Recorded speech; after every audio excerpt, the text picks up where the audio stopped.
Welcome, everybody. Welcome to episode number 60 of Fraternity Foodie. Oh my God, I can't believe we have arrived at this number. I am your host, Mike Eilon. I am the CEO of Greek University. We call these episodes Fraternity Foodie because there is nothing like great food to bring people together. I am so excited for our interview today. Her name is Jamie Wilson.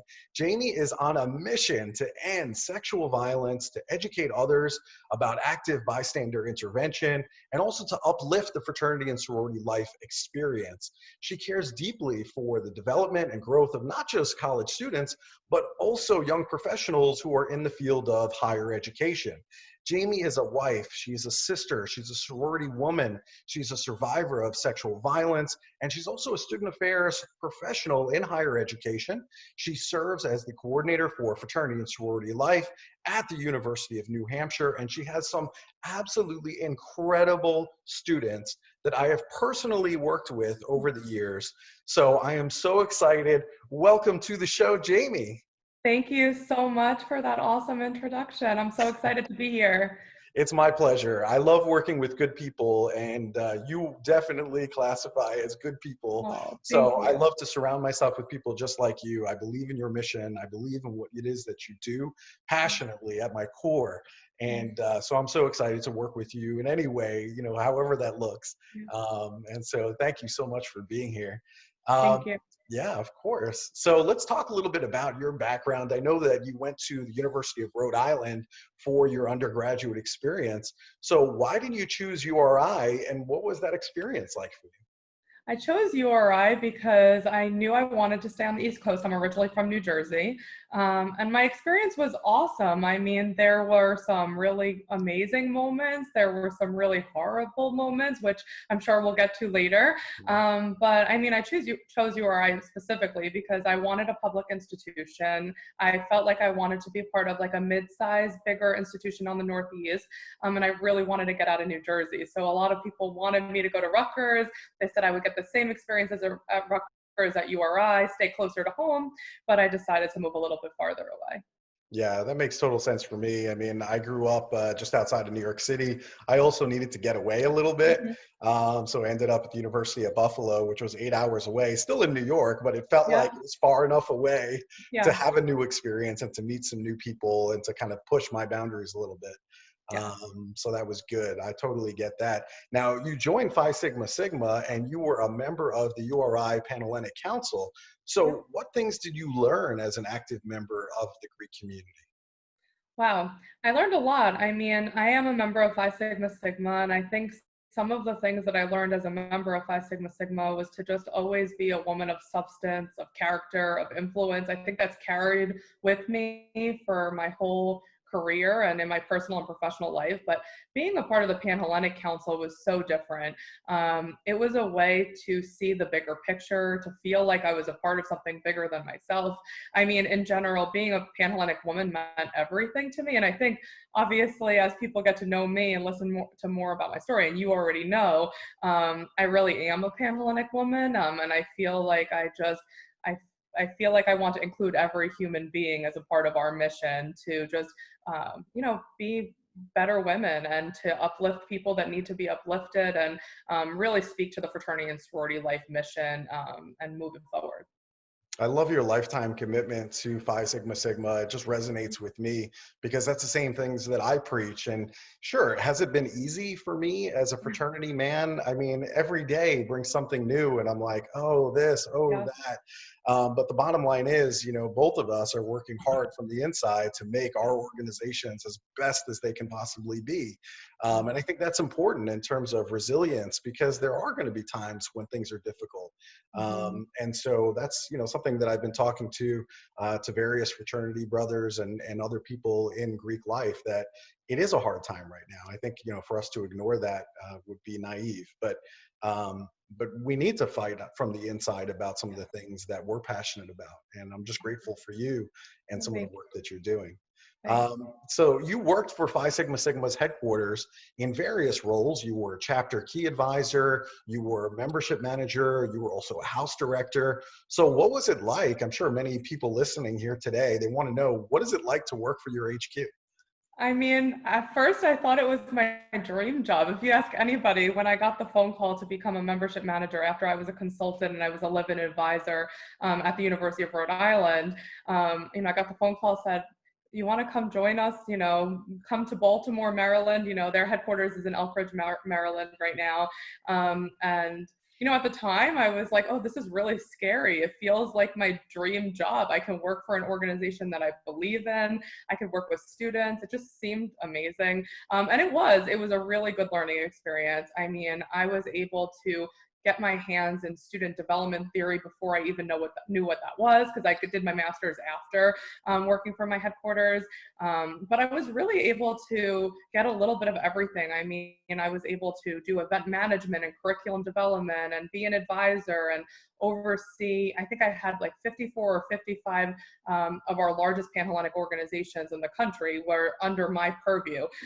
So it was just really awesome to get lots of different pieces of what fraternity and sorority life is. And I got to travel a little bit and meet a lot of people and network a lot. So just being a part of the organization that I am a part of and that I believe in was really awesome. It was a great experience. Yeah, you mentioned your master's degree. You got your master's degree at Northeastern, and you had some time to work as a grad assistant in their fraternity and sorority life office. So I'm Yeah. curious, how was that community at Northwestern different from what you had seen as an undergraduate? Yeah, so I'll just clarify it. Northeastern University in I'm Boston. You sorry, said yeah, Northwestern.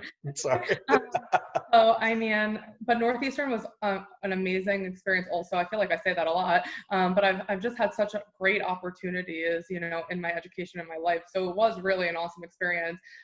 Northeastern was really different than being an undergrad at University of Rhode Island. I mean, Northeastern, I was able to be supported by 3 professional staff members that just did the good work of fraternity and sorority, which I know at University of Rhode Island, at the time they only had 1 staff member overseeing on almost 3,000 person community. So I think that was drastically different to see how resources are invested in the community in a much different way at Northeastern. I was also really supported by my supervisor. So she is also a Phi Sigma Sigma woman, which was really cool. But to be mentored by somebody who really cares about sorority and really was invested in that community there, that was really great.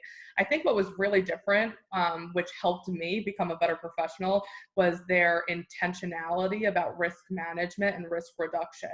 And so for a really long time, and I think you know this, I'm really into retention and recruitment. But with Northeastern, I got a different view on how to be a better professional and to be proactive when it comes to risk management. And so that's when I got a lot of education about curriculum design. They really helped me do that there. And I had my hands in a lot of different weird things. Like I was the advisor of Order of Omega, but I also got a great experience working for the MGC there, so the Multicultural Greek Council, which prior to my experience at Northeastern, I had never worked with an MGC group. And what was really cool is I got to do their new member education. So I was able to work with a group that was hazing and doing some not so great things. And I was able to take some of that curriculum development that I just learned and implement it into the group that I was working with. So I just had a lot of different experiences working at Northeastern, which was really impactful on who I became as a professional. That sounds like an amazing experience at Northeastern. Wow. And I think having a good supervisor had a lot to do with it. To have somebody to guide you is fantastic. And so I'm thankful for Northeastern and the work that they're doing. I think that's important for you as a professional. And now you in turn can go and help other students along the way. So I think that's Yeah. fantastic. All right. So now you're the coordinator for Fraternity and Sorority Life at the University of New Hampshire. You have some incredible students there. And I know that you are a very big advocate for your students. So what makes the community at the University of New Hampshire special to you? Well, I think it's really special because it feels a lot like my undergraduate experience. And I think when we talk about how we feel connected to fraternity and sorority, or that place of belonging. I really feel like I belong at UNH. I think I found my fit. A lot of people don't have that same experience in their first job right out of their master's degree, but I felt like I have a really great community that I'm able to empower, but they teach me every single day, which I think makes them really special. I'm like constantly learning and being challenged, and I think it's really good to be challenged. I, have some colleagues that want to just, do the day-to-day work and get through it. But for me, it's a lot about learning and continuing to grow as a person. And the students at UNH just do that for me. So it's awesome.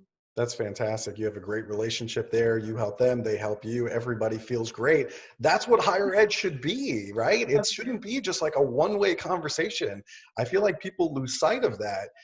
As a professor, as an administrator, whoever you are in a college campus, the whole environment was created to be a two-way conversation. So that way both people are benefiting, right? Agreed. So important, so important. Yeah. So during your time as a student, as an undergrad, I know that you were hazed in your organization, and that's something that you do talk about from time to time. So I'm really curious about this because I'm actually working with a local fraternity, and I'm going to be working on their new member education process and trying to kind of revamp it a little bit. So how do we develop new member education today that helps students come to their own conclusions that hazing should never be tolerated in their organization?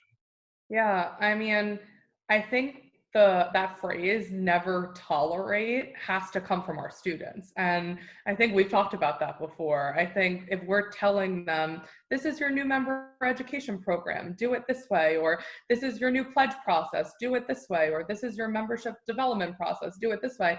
I think they read off of our little facilitator guide that we give them, and they move on and they don't learn from it. So I think getting buy-in means they develop it. We can guide them and assist them, but I think it's about sitting down with the new member education team or the membership development team and saying, hey, the three of you are going to run this process. You might agree or disagree that hazing shouldn't be tolerated, but we need to move past that. And we're going to talk to you about why it's important, but how about you all help us develop this program? Because as we both know, all of our organizations are slightly different in the values that we care about and the things that we want. And so I think each program needs to be developed on what does the organization really want to do? Like, what is their mission, their vision for their members? And then I think getting over the rite of passage thing, which I think is really hard for a lot of our men. You talked about a men's organization. That's one thing I do talk about too, is we're, as a sorority woman working with fraternity men, the things that we need to overcome. And I think one of those things is trying to get over the importance of rite of passage, and trying to put more of the ownership and the experience on after the rite of passage, so after initiation. And so I'm a big believer in the membership development process, and I know that's really a touchy subject for some people, but I do think that being able to recruit the right men or the right women for your group, and then taking that information and saying, okay, you're getting the bare minimum right now just to get you initiated. We already know you're an amazing person and we want you to be a part of this organization. And then taking it from the beginning, the before initiation, that new member experience, and making more of the ownership on what do we need to do as a member to at the end of the day graduate and be the best version of ourselves in society. Because I think a lot of our organizations spend so much time developing new member education and what does it look like for them to buy into who we are in our experience. But I actually think that if they're signing a bid, they should want to buy into our experience from that point on. And then what are we doing as an organization? I don't know, I'm really passionate about that. Like, what are we doing as an organization for that member to get the most out of their experience, to get the best experience possible? And I don't think that stops at after you get initiated. I think that actually starts at when you get initiated and make it go through your graduation. And after, I mean, both of us are really involved. And I think some of my best times have been as an alumni and not as a student. So yeah. Yeah, I agree with that completely. You and I are definitely aligned in that way. I never understood why we only would educate the new members. And I'm like, what about everybody else? I mean, there's no needs for the sophomores, juniors, and seniors. The seniors are about to go out to work out in the real world, and they don't have any interviewing skills. Their resume looks terrible. They don't have a network yet established. And I'm like, they don't need stuff? Of course they do. It changes over time. So freshman, sophomore, junior, senior, their needs are different, but we should be educating all along. But to your point, I agree that a lot of members today feel like the new members somehow need to earn their letters. There's this need to earn it.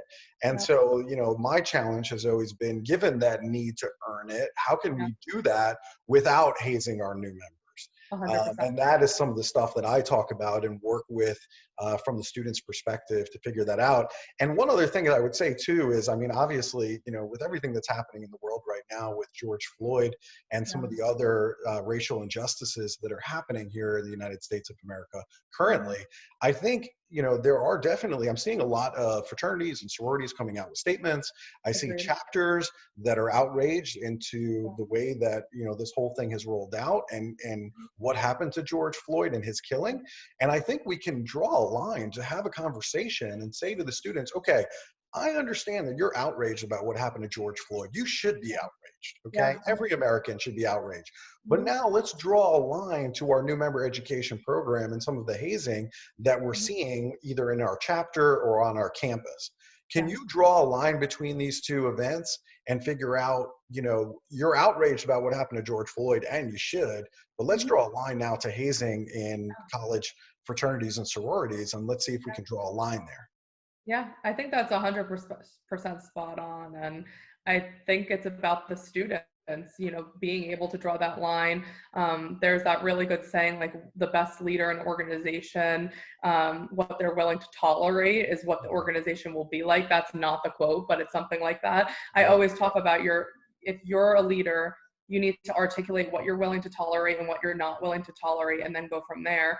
And I think that's the same thing with what's going on in the world right now. You know, if people are willing to tolerate people dying, there's something wrong. And I'm so happy, you know, that there is a light shine, a negative light, but a light shine on all of the injustices happening, so that people can hopefully do the right thing. And maybe we'll start to see a change in the world that we desperately need to see right now. I hope so. And we can teach bystander intervention through the George Floyd event, right? I mean, there were 3 other police officers there who have still not been charged with anything.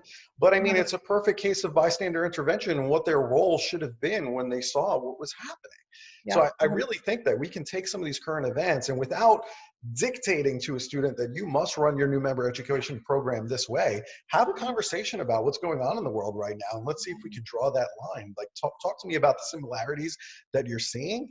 And I think that's the way forward. That's how we empower the students to come to their own conclusions that hazing should never be tolerated. Agreed. So, all right, well, cool. So the other thing is, I know you're also a survivor of sexual violence. So my question is, how can we empower students to speak up, to act, and to be a change maker on their campus when they see a situation of violence happening right in front of them? Yeah. I think it's a lot, right? That's a loaded question. I think it needs to start with bystander intervention training, consent training, and what is sex. And I don't think all of our students that come to our college campuses get that before coming to college. And I think that is where our fraternities and sororities can kind of shine light on that. They can bring speakers in, they can bring education in, and they can get our members to get to the same level. Because I think we a lot of the time say, okay, these students are coming into our campuses and they're adults, so we assume they're going to act like adults, and they're going to act a certain way. But a lot of our students have never really had the consent conversation. They don't know what sex looks like. They don't know what healthy masculinity or healthy sex looks like. And so being able to articulate that and being able to give students the tools are really important. But I also think being an active bystander doesn't just mean learning, it means being active, and kind of overcoming some of the social stigmas and social capital piece that comes with fraternities and sororities. And that's something I talk about a lot, and I'm not sure other people talk about. But being in a sorority or a fraternity, a lot of survivors of sexual violence feel like they can't speak out because they are part of an organization. And what does the social capital of that organization look like? And they feel like there's something going to happen to their organization, not just themselves, by speaking out. And so I think being an active bystander also means learning how to listen and react to a survivor telling them their story. And that's really important. And I know a lot of great people that are doing some important work telling people and talking to people and educating people on how to respond. But I think it starts there too. Our students are amazing. I mean, you hear me talk about how awesome my students are at UNH, but I mean, all across the country, we have smart, intelligent students that are just trying to do the right thing. And sometimes they just don't know how to respond to a story that's so heavy and so upsetting. And the media does not do a good job in helping us know how to respond to acts of violence. And so being able to respond properly and listen, and then know where to go for resources. And that's really important to me when I'm working with students. It's always, what do you need right now? Where are your resources locally and nationally? And then how can we get you to those resources in a way that you feel safe and protected? And then who else do we need to get involved to make sure that your story is not silenced? And sometimes that takes a really long time. And I might be talking too much to your question, but I think I'm so passionate that, we have students of all shapes, colors, sizes, genders at our institutions. And sometimes this education is very specific to women. And I would love to start to dismantle that and be able to talk a lot more about sexual violence does not just happen to women. It happens to everyone, and it's horrible. And the number of people that are being put into these situations and then nothing gets done is even scarier. I just watched that new Netflix. I just watched that new Netflix documentary on the amount of women that he perpetrated, and that it was a sex trafficking ring, and the amount of people that were involved in it, and the amount of bystanders that were there and could have done something but chose not to. And there's a lot there. I'm going to find out the name of this documentary and have you watch it after this. And I'm not sure how much you're going to put into this, but I think in general, I watched this and I'm sitting there and I'm looking and watching and listening to the things that they're saying. And so many of the women that were recruiting for this man, for this perpetrator, I mean, there's a lot there. They had experienced a trauma. They were in a really bad situation. But then they were actively recruiting women to be put into these situations. And so sometimes I think about that like fraternity and sorority life, when we turned a blind eye to some of the acts that maybe our members are being put into positions to.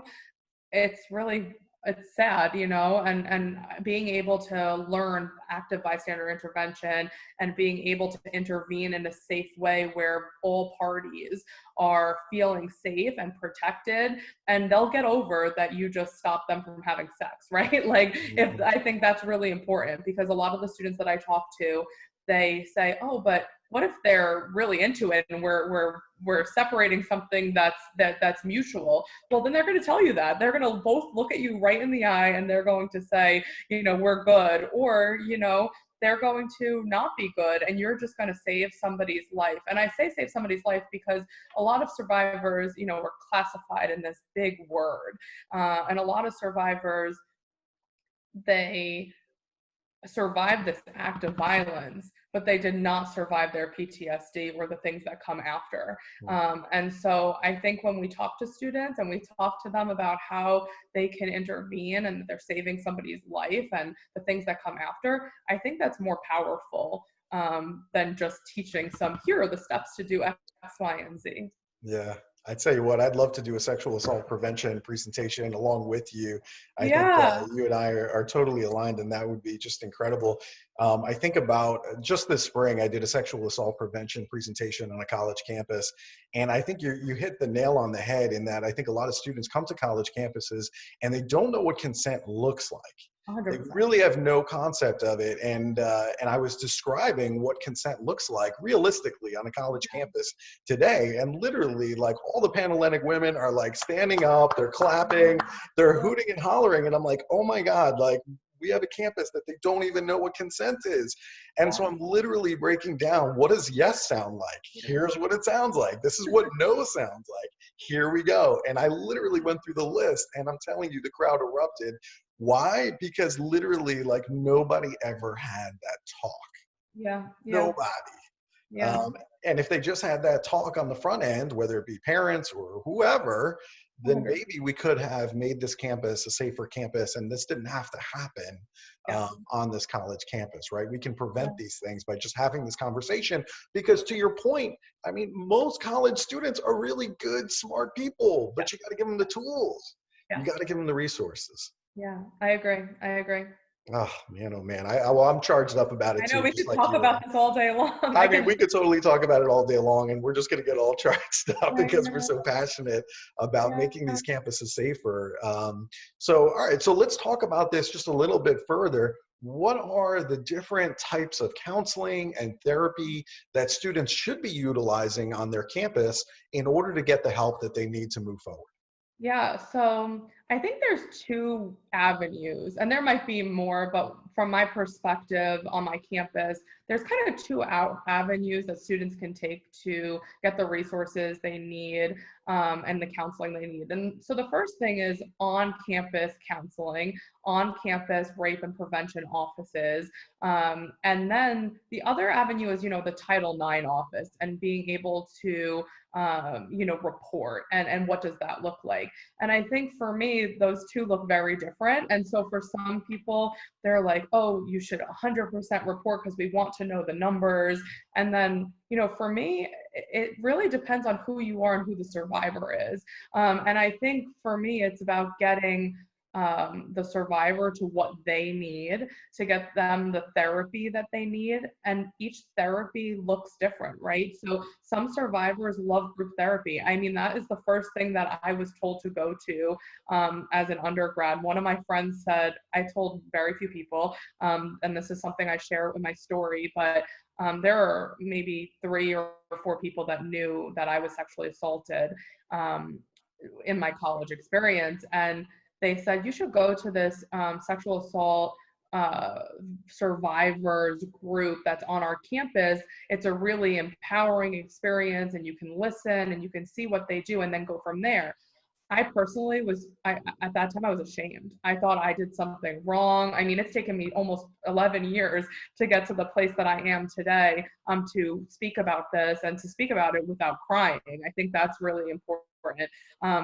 But so that wasn't my avenue, but I think a lot of women love that, and a lot of survivors love that. And then the next piece is therapy that's outside of your campus.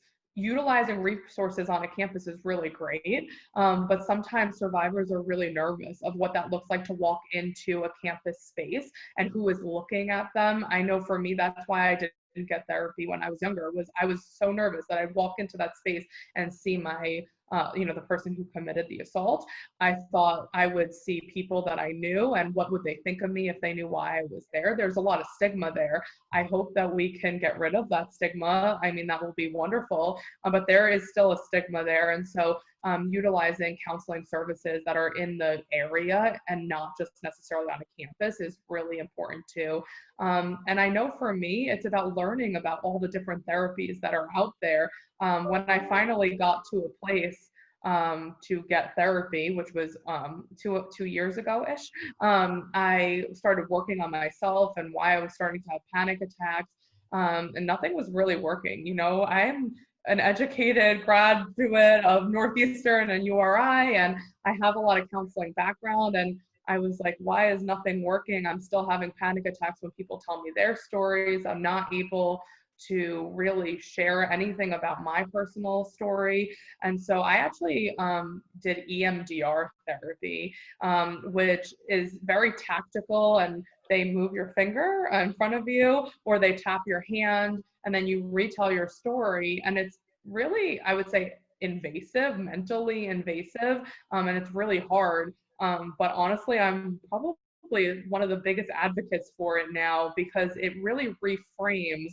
what happened to you, what happened to me, right? And it makes me think of it more as something that happened to me, and that I'm no longer in danger.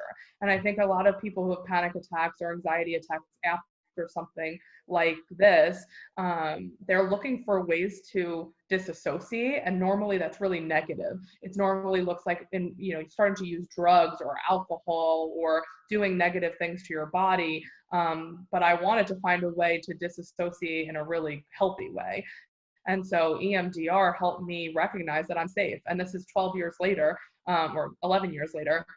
And I'm in a safe space. I'm supported by colleagues and friends and family, and that now I can move forward with who I am. And it was just a life-changing therapy for me. That's amazing. I know that answer has helped tons of college students that are going to be listening to this tremendously. So you've done great work just in that answer alone. Hopefully teletherapy and some of the things that we're working on now can avoid some of the stigma around the building, the physical location on college campuses. So I'm hopeful of that. But the other thing that you said that was also really important was that as an undergrad, only 3 or 4 people knew your story. And I think that's a really important thing for undergraduates to understand, is that if somebody does tell you and they disclose to you that they're a victim of a sexual assault, then understand that you might be one of very few, if any, that they're telling, which is why it's so important to hear from people like you about, how do I respond when somebody comes and tells me this information, and what resources do we have available that I can point them towards.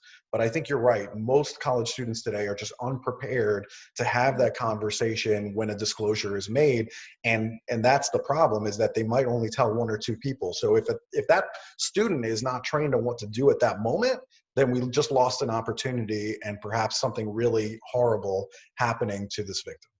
Yeah, 100%, 100%. So, all right. Well, that's really, really great information. Let's talk a little bit about the fall. I think both you and I agree that recruitment and retention efforts are going to look very different this fall for many, many reasons. So what advice or strategies can fraternities and sororities use as we move forward with recruitment and retention in this new digital world, for lack of a better term? Yeah. I'm so passionate about this too, right? You are hitting all my, the great things that I love to talk about. And I feel like I could talk about this for a whole hour, but I won't. So I think there's probably 2 or 3 things that I want to touch upon in this area. I think the first thing is that recruitment is looked at prior to COVID-19 as a primary recruitment period for our Panhellenic organizations, as an intake period for NPHC and our MGC organizations, and for an IFC, a lot of our organizations, and the NIC promotes 365 recruitment, a lot of our men's groups are still participating in week or 2-week recruitments that look very structured. And I think what it means for our groups is they need to stop.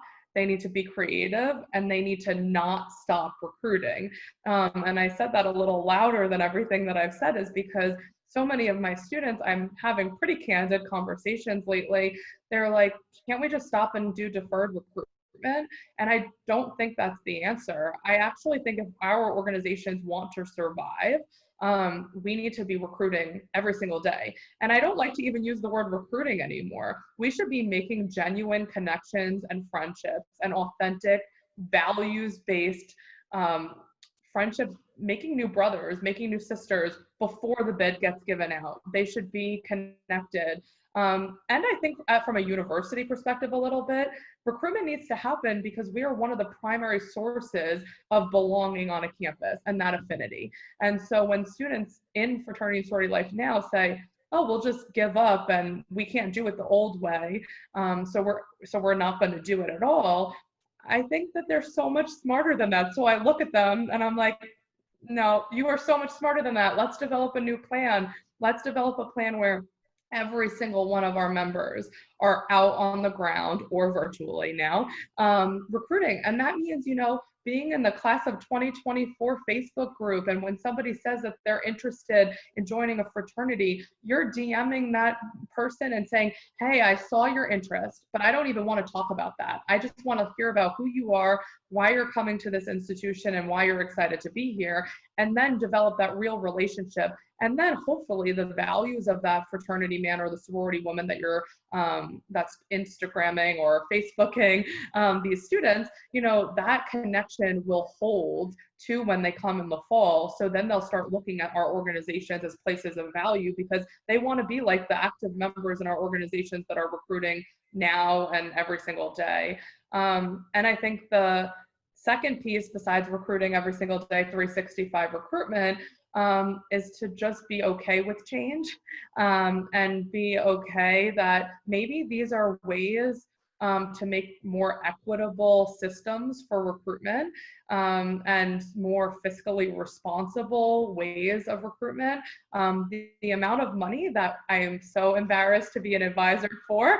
No, I love my organizations, but the amount of money we spend on t-shirts is really makes me sick to think about. And of course, I love when somebody says, here's a free t-shirt, don't we all? But to spend $22,000 on recruitment t-shirts for all of our women and men and all of the potential new members, it's just really not okay. I can't fathom why we did that prior to COVID-19. And so how can we say, okay, theirs was $22,000 for our Panhellenic t-shirts that was spent between every organization, between Panhellenic and for the potential new members. Do we really need that? And we definitely don't need that if it's going to be a hybrid model where they are going to be sitting behind a screen. Let them show who they are. Let them show that they like to wear a tie-dye sundress. Let them show who they are. It can't hurt. And it definitely hurts to use that kind of money on such frivolous things when we can be investing that money in, my organizations right now want to give back to the Black Lives Matter movement. They want to find ways to be activists. And so let's take that money and invest it in things that matter instead of things that are kind of not equal to recruitment or retention. The t-shirt's not going to retain a member. And that last piece about recruitment and being in the COVID-19 world is really about utilizing new platforms to retain our current members and our new members. And so that's something I've always been really passionate about. And I think it just takes a lot of people to believe in the same message as me. But my students, here at the University of New Hampshire, one of the things that we're going to be doing this year is when a woman registers for Panhellenic recruitment, they're not put in recruitment groups anymore to walk from house to house. They're actually being put in retention teams, and all of our Panhellenic recruitment counselors are not being trained on how to walk people to houses and when they're going to sing or time, to cheer and clap. They're actually getting trained on really intentional, counseling theories and student development theories, so that way they are going to host Zoom meetings once a week with a curriculum, and all of our potential new members are being put in, they're going to be put in teams where they're going to get to build an affinity for our institution before they even get to our campus. They're going to want to be a sorority woman because they're interacting with these awesome leaders on our campus, and they're already making friends because they're going to have 10 or 15 women that are going through the same experience as them, so that they can go through our recruitment process in a more intentional way, and then hopefully feel valued. So when they are a new member, they already know that they're not leaving because they already have found friends and they've found an affinity group, which I think is really different. And it's open, at least at University of New Hampshire, it's opened the eyes of the active women to see different possibilities through technology, which is really awesome to see. Jamie, you are a rock star. That answer is just incredible. And I hope a lot of university presidents listen to that answer because you've just laid out a blueprint for them to engage their student body, to retain more students at a university level, and to build greater affinity for their host institution. I mean, you've just laid out a map on how to do it when we're so concerned with what's happening with COVID-19. You've laid out a map to say, hey, we're a part of the solution here. And so I hope and pray that a lot of university presidents listen to that because it's really, really important what you just said. Thank you. I appreciate that. I appreciate that a lot. Of course. So many times I think student organizations that I'm working with, they put walls between each other. And so my question is, how can Greek communities form a stronger bond and develop trust across different chapters or even different councils on a campus? Yeah, I said it, different councils. Oh, that is also a loaded question. And I think we could talk about it all day long, just like I've said about a lot of your questions. But I think it honestly is simple. It has to do with authentic relationships. And I think that has to do with everything that we do in life. Somebody asked, what do I do for a living? And I tried to explain, and I said, it's really developing relationships. At the end of the day, that's what this job is all about. It's making sure people feel valued and secured and able to share whatever they're doing and do it well, whether it's with the students or the professionals. And so I think it's about developing real relationships.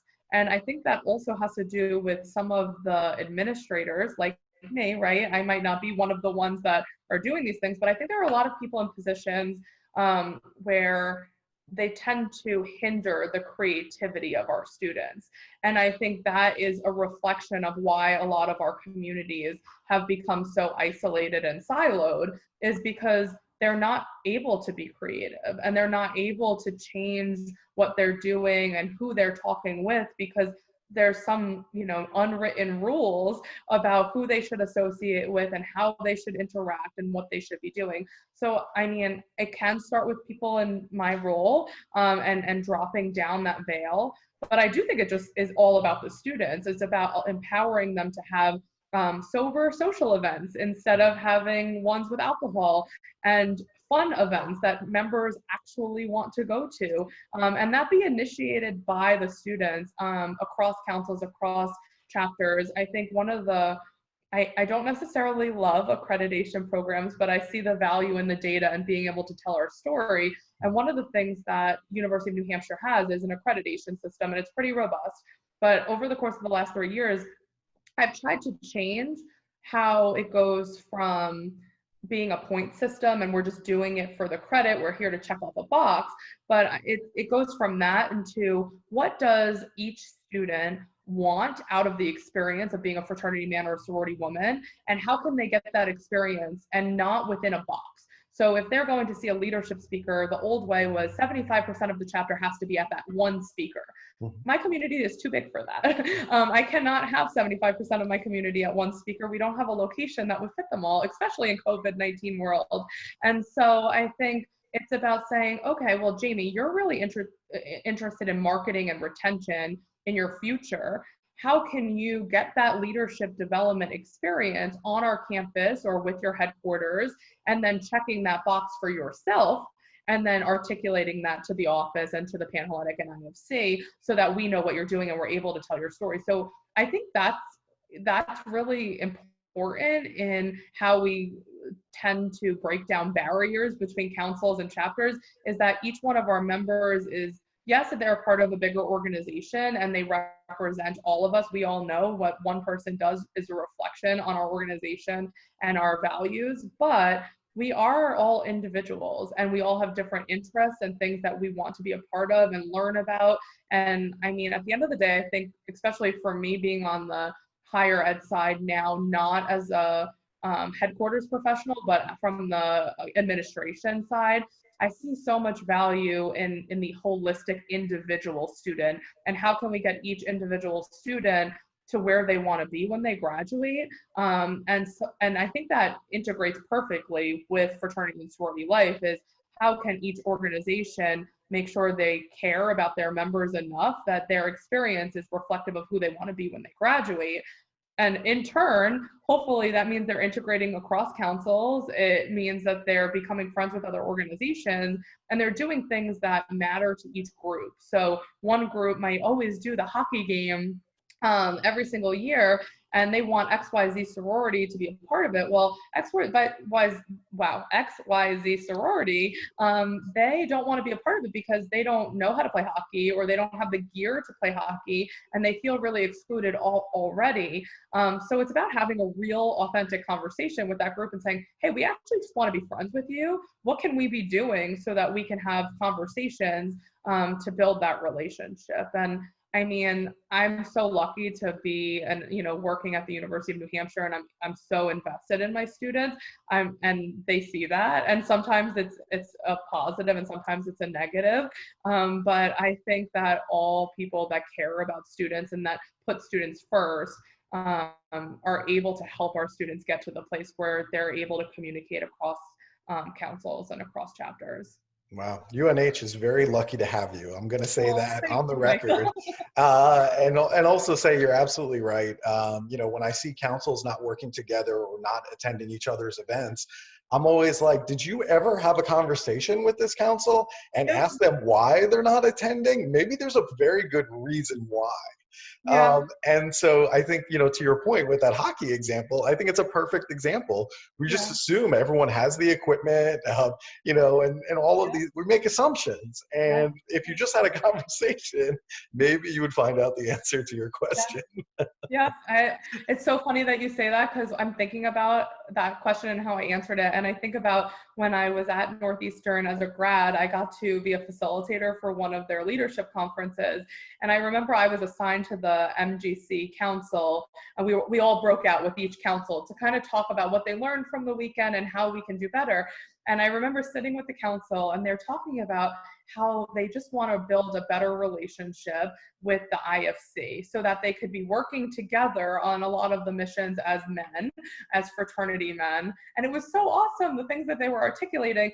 But the IFC president was 2 feet away, and they could be having that conversation together right there and not wait till campus, till we get back to campus.